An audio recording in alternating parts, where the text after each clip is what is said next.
Hola, mi nombre es Daisy Paucar, estudiante del Instituto Superior Universitario Sucre. Actualmente me encuentro cursando el quinto semestre de la carrera de contabilidad.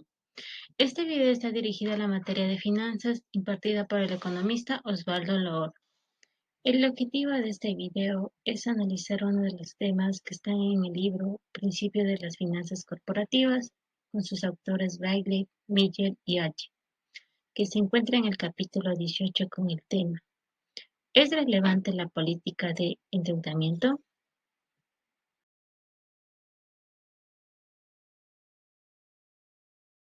Para empezar, ¿qué es política de endeudamiento?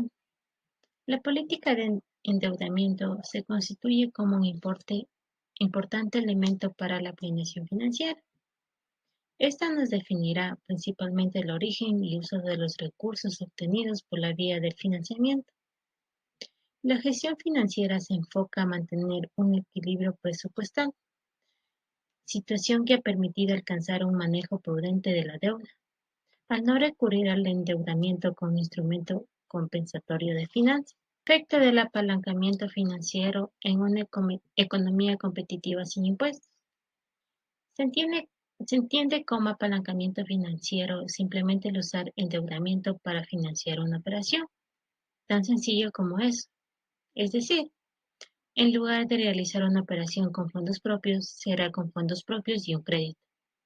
La principal ventaja es que se puede multiplicar la rentabilidad y el principal inconveniente es que la operación no salga bien y se acabe siendo insolvente. En general, cualquier incremento o decremento en el valor agregado de mercado de todos los títulos en circulación de una empresa provocado por un cambio en la estructura de capital repercutirá en los accionistas de la compañía. Concluimos que una política que maximice el valor del mercado de la empresa también es la mejor para sus accionistas. La teoría de Modigliani y Miller. En el año 1958, Franco Modigliani y Hector Miller establecieron su teoría sobre la estructura de capital basándose en la incidencia que tiene el nivel del apalancamiento sobre el valor de la deuda. Su trabajo marcó el principio para que las finanzas modernas incluyan como tema de estudio la estructura de capital. Su trabajo demostró que las decisiones de estructura de capital eran irrelevantes para empresas que operan en mercados perfectos. La base de la célebre posición 1. El valor de mercado de cualquier empresa es independiente de su estructura de capital. Esto quiere decir que mientras los inversionistas puedan tomar prestado o prestar de su propia cuenta en los mismos términos que la empresa, pueden deshacer el efecto de cualquier cambio en la estructura de capital de la compañía. La ley de conservación del valor. El argumento de Modigliani y Miller nos da a conocer de que la política de deuda carece de importancia. Es una aplicación de una idea sorprendentemente simple. El valor de un activo se preserva independientemente de la naturaleza de lo que se pretende encontrar.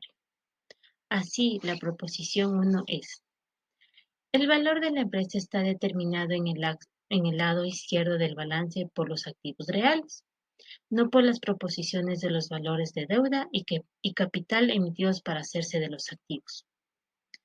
Se aplica la elección entre deuda de largo y corto plazo, con o sin garante, prioritaria o subordinada, y convertible o no convertible. La elección de esto no debe tener efecto en el valor global de la compañía.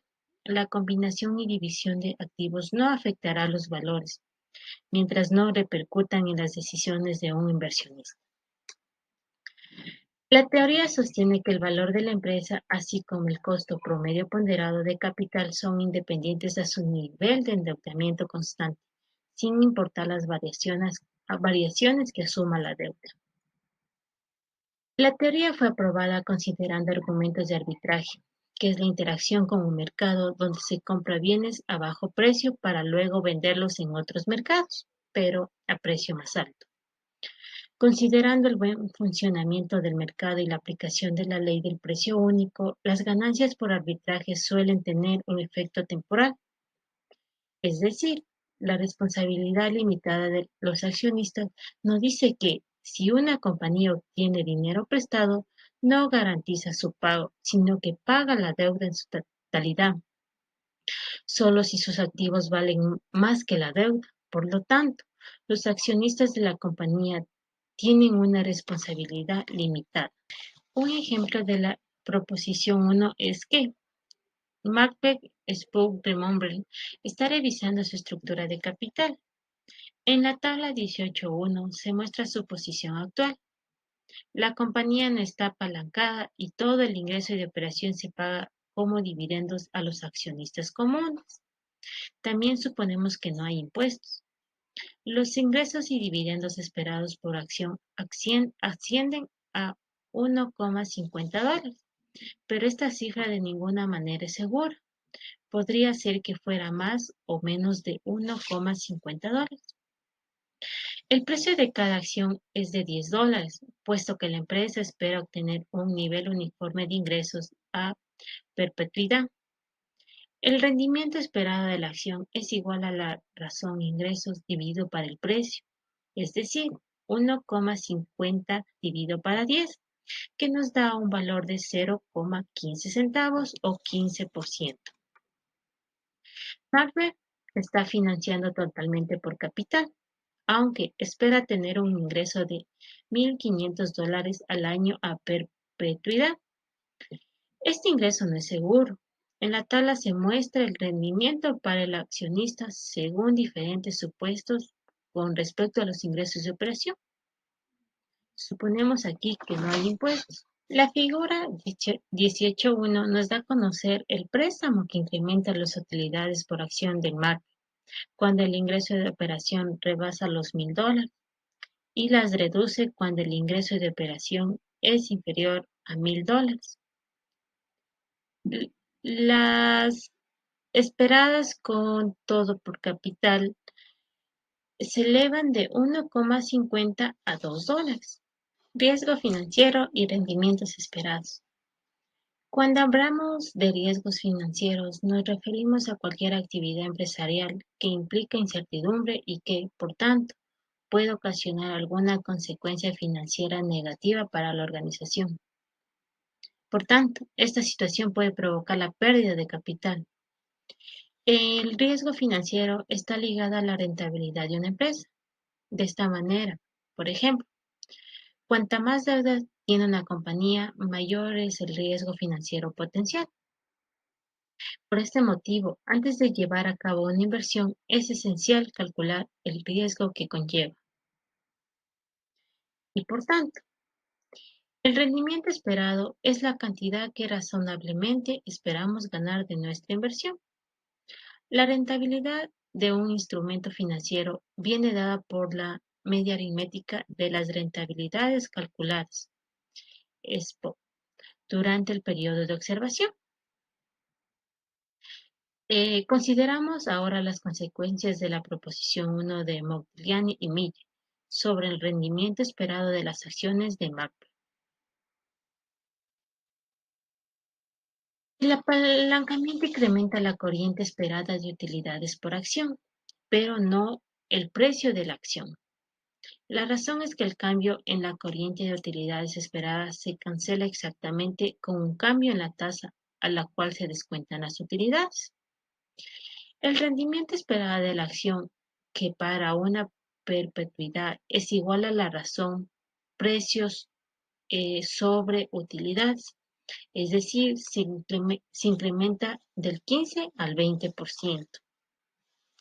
Ahora mostraremos cómo el rendimiento esperado de los activos de Macbeth es igual al ingreso de operación esperada dividido entre el valor total de mercado de todos los títulos de la compañía.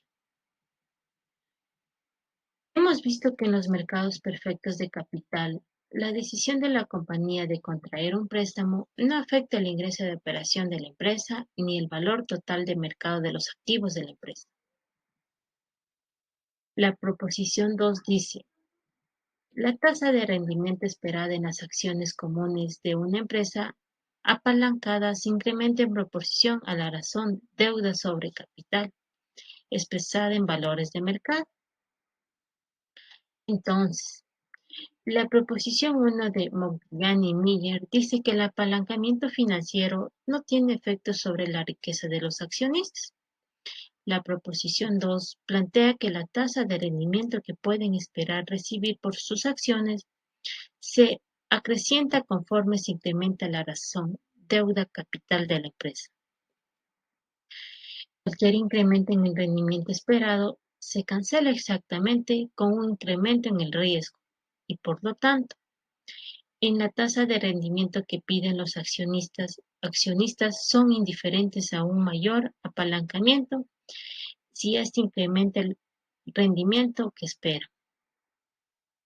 Un cambio en la estructura financiera afecta el rendimiento requerido sobre los valores individuales por el mismo principio anterior.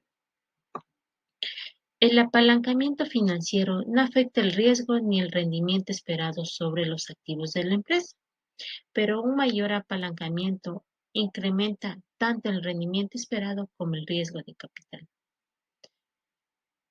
En la medida en que la empresa contrae más créditos, más es el riesgo que se transfiere de los accionistas a los tenedores de bonos.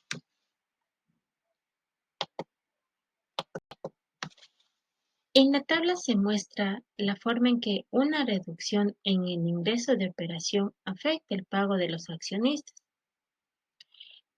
El apalancamiento financiero eleva el riesgo de las acciones del margen, una baja de $1,000.